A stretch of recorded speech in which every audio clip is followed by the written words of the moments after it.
Once in the quiet village of Anuli, nestled between rolling hills and golden savanna, there lived a widow named Adaku and her young daughter, Chiamaka. Adaku was a woman of great dignity, despite the hardships she endured. Her husband, a respected farmer, had passed away years ago, leaving her to raise Chiamaka alone. Their days were filled with toil.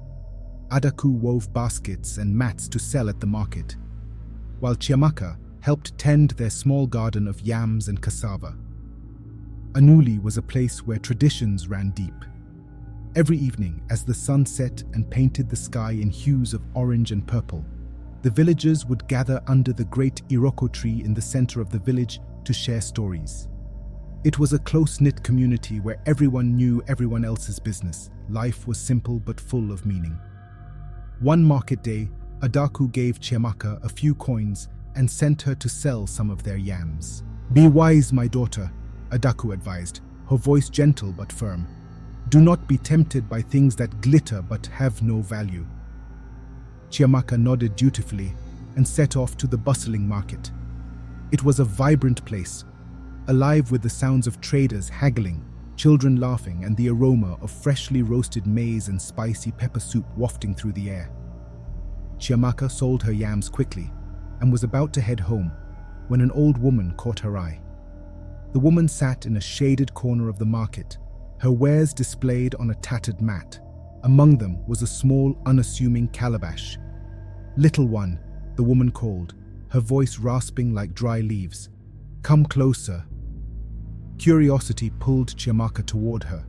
The calabash was unlike any she had seen before. It was plain, with no carvings or decorations, yet it seemed to shimmer faintly in the sunlight. "This calabash is special," the old woman said, her eyes twinkling. "It will bring blessings to your household.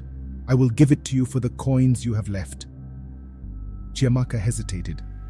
The calabash didn't look particularly valuable, and her mother's warning echoed in her mind.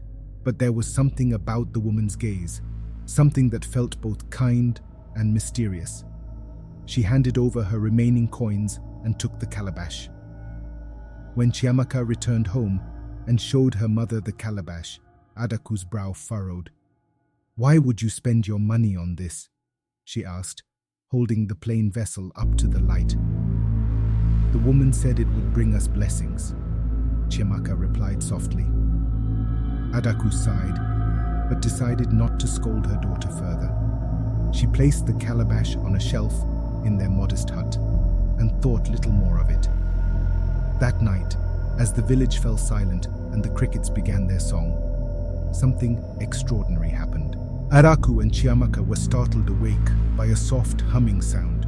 They lit a small oil lamp and followed the sound to the shelf where the calabash sat. To their amazement, the calabash was glowing faintly, and inside they saw something incredible. It was filled with fresh, steaming food: jollof rice, spicy goat meat, fried plantains, and a side of pepper soup. Adaku's jaw dropped. "What is this?" she whispered. Chiamaka's eyes widened in awe. "Blessings," she murmured. For the first time in years, they ate until they were full. The next morning, the calabash offered more surprises. This time it contained money, enough to buy new clothes, repair their leaking roof, and even save some for the future. News of the miraculous calabash spread quickly through the village, and neighbors began to visit, curious about the widow's sudden fortune. Among the visitors was Nkem, a wealthy but arrogant trader known for his greed. When he heard about the calabash, his eyes gleamed with envy. "Adaku," he said one evening, stroking his chin, "you must share the secret of your newfound wealth. Such blessings are meant to be shared." Adaku, wary of his intentions, replied politely, "The calabash provides what we need, nothing more." But Nkem was not satisfied.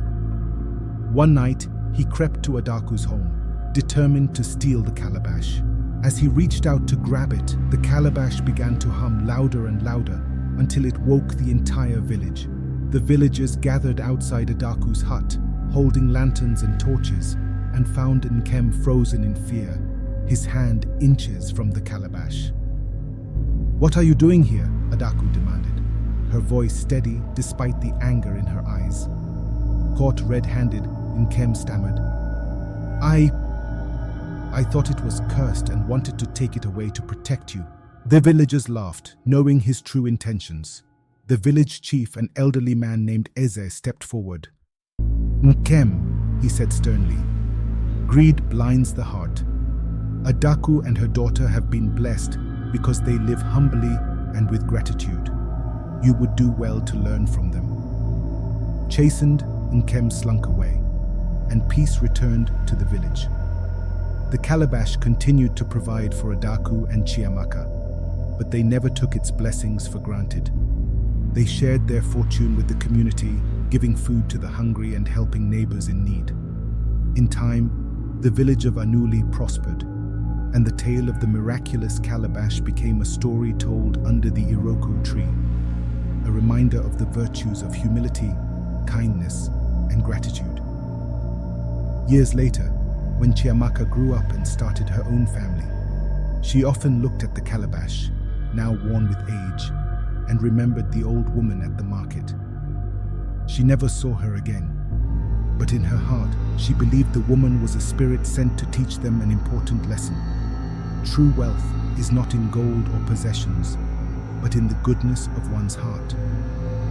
And so, the calabash remained in their family, not as a source of riches, but as a symbol of the blessings that come to those who live with grace and generosity.